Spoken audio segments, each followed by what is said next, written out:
The gentleman from South Carolina, Mr. Wilson, the gentleman from Minnesota, Mr. Phillips, and the gentleman from Arizona, Mr. Crane, each will control 10 minutes. The chair recognizes the gentleman from South Carolina. Mr. Speaker, I ask unanimous consent that all members may have 5 legislative days to revise and extend their remarks and to include extraneous material on the measure under consideration. Without objection. Mr. Speaker, I rise in opposition to the resolution. The Iraq national emergency we are discussing today is the basis for sanctions against Iranian and Iran-backed terrorists who killed Americans and partner forces in Iraq, as well as supporters of al-Qaeda. If we overturn this national emergency, these sanctions will automatically and immediately disappear. It's especially and personally important to me, and then I'm really grateful that my 2 oldest sons, Alan served as field artillery in the Army in Iraq, and my second son, Addison, was a Navy doctor serving in Iraq. And we worked, and they worked, for the liberation of the people of Iraq. Between 2003 and 2011, Iranian-backed militias killed over 600 soldiers serving in Iraq. Since 2018, sanctions have been issued pursuant to this authority have blocked over $80 million from reaching more than 200 dangerous entities and individuals, including Iran-backed militias, their affiliates, and their supporters. If we remove these sanctions, that money will help arm the very same people responsible for murdering our troops. Our wounded and fallen soldiers deserve better. Our Gold Star families deserve better. They deserve thoughtful policies that carefully respond to dangerous threats and yield accountability. They do not deserve arbitrary decisions to recklessly overturn sanctioned authorities. As we stand here today, Americans in the region are still on the front line of Iran's dangerous and murderous aggression.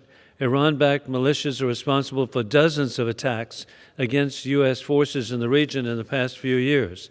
Examples of individuals who would have sanctions removed on them if this resolution passed are Abu Mustafa al-Shaybani and Abu Dura. IRGC, the Iranian Revolutionary Guard Corps, backed militia leaders who have launched attacks on the United States and British forces in Iraq.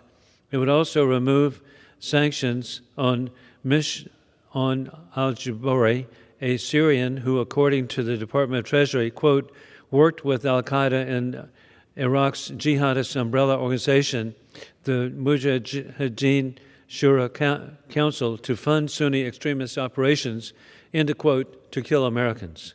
Terrorist supporters should not have access to U.S. financial system, and Americans should not be able to do business with these people who plan to kill Americans. There is a dangerous message being sent to our enemies if we terminate sanctions programs while these sanctions openly provide and stop the attack on Americans. President Donald Trump agreed. His administration stood the Iranian-backed terrorism threatening Americans and renewed the Iraq national emergency on 4 separate occasions. I urge the Biden administration to engage with Congress in a more open and forthcoming dialogue about its use of these emergency economic powers, and urge my colleagues to stand up with our troops, with military families, with Gold Star families, and oppose this reckless resolution. I reserve the balance of my time. The gentleman reserves. The gentleman from Minnesota is recognized. And I yield myself as much time as I may consume. Mr. Speaker, I rise in opposition to H.J. Res. 71. As a Gold Star son who lost his father in the Vietnam War, I understand very firsthand the human cost of war. And I also know my colleague from Arizona, Mr. Crane, knows that cost as well as a veteran of our armed services, and I honor that. And that's why, since I came to Congress, I've worked in a bipartisan fashion to repeal and replace the 2001 AUMF, and have consistently supported the repeal of the 2002 Iraq War AUMF as well. I wish we had been able to get that legislation through the Senate last Congress, but I remain hopeful that we can do so this year. All of this is to say that I do not have a hawkish position on Iraq, but sanctions and military force are not the same thing. Again, sanctions and military force are not the same thing. Terminating the national emergency with respect to Iraq would trigger the immediate release of currently sanctioned assets of persons who the U.S. government has determined were a threat to Iraq's stability and reform efforts, including terrorists and others who have committed acts of terrible violence. And this is not an exaggeration. Numerous Shia militia fighters and ISIS terrorists are sanctioned under the Iraq program. The Iraq executive order is reviewed every year. Perhaps it is not a surprise that the Bush administration renewed it annually, and also the Obama administration, even though President Obama formally ended the Iraq War in 2011 and ran for president in part based on his opposition to it. The Trump administration also renewed the EO every year, and despite President Biden's professing his full support of repealing the 2002 AUMF, the Biden administration also has sought to continue the Iraq sanctions program. As members can see from successive renewals and the ongoing situation in Iraq, these sanctions target groups and individuals that continue to operate against U.S. interests in Iraq and the region and are closely monitored on an ongoing basis. We do not want terrorists to access funds to kill civilians and destabilize Iraq or the region, let alone target Americans overseas. It is important for our national security for these sanctions to remain in place, and I strongly urge members of this body on both sides of the aisle to forcefully and in a bipartisan manner oppose this resolution. With that, I reserve the balance of my time. The gentleman from Minnesota reserves. The gentleman from Arizona is recognized. Thank you, Mr. Speaker. I rise in support of my bill today, which would terminate the 2003 national emergency for Iraq. This legislation serves as a much-needed check on the Biden administration and forces Congress to do its job. The National Emergencies Act, passed in 1976, was originally enacted in response to President FDR and Truman keeping the country in a perpetual state of emergency as part of their daily governance. Specifically, Sections 202 requires Congress to vote on any resolution terminating each national emergency every 6 months. No later than 6 months after a national emergency is declared, and not later than the end of each 6-month period thereafter that such emergency continues, each House of Congress shall meet to consider a vote on a joint resolution to determine whether that emergency shall be terminated. In other words, the bill requires Congress to rein in emergency declarations. However, despite this requirement, Congress has never reviewed the national emergency related to Iraq. This is recklessly endangering our republic, our system of checks and balances, due process, and undermines we the people.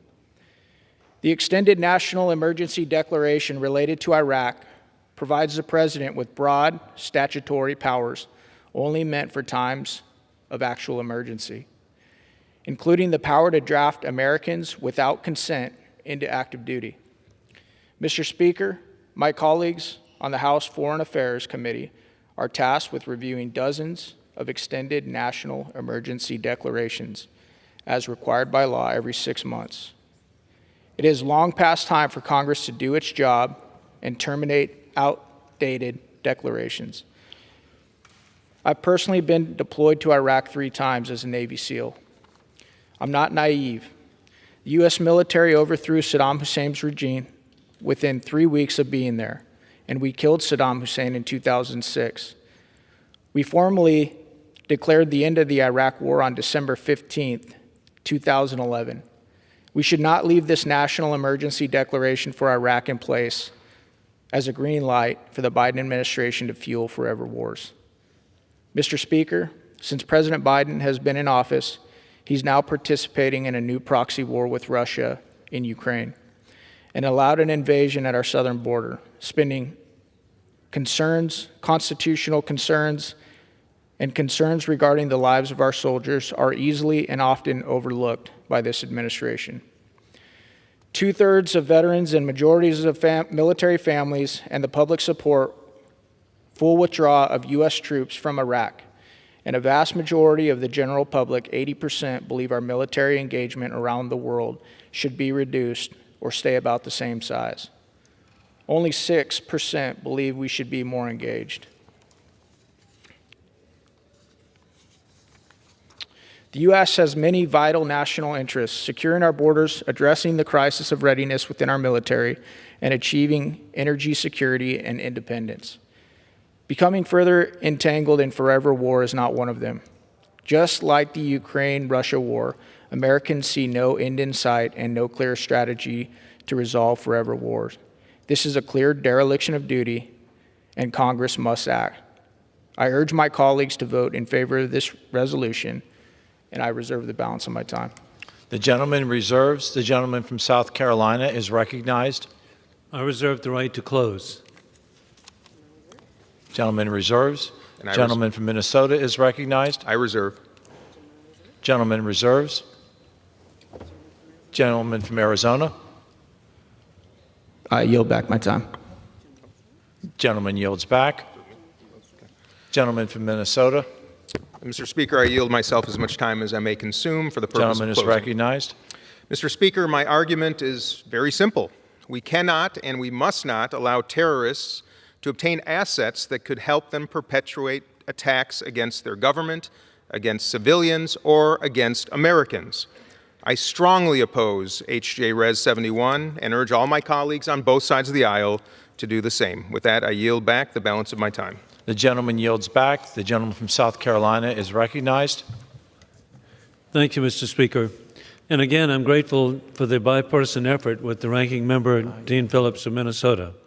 The immediate lifting of sanctions on terrorists who actively threaten America is unconscionable. These national emergency economic authorities are scoped solely to economic sanctions authorities and are effective in preventing terrorists from accessing the financial networks they need to carry out atrocities against Americans and our allies.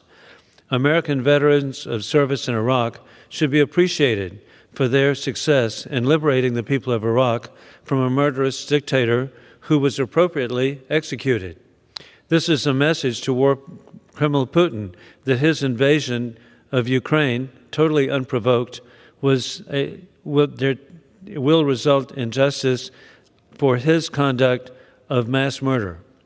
I urge my colleagues to oppose this resolution, and I yield the balance of my time. Gentleman yields. All time for debate has expired.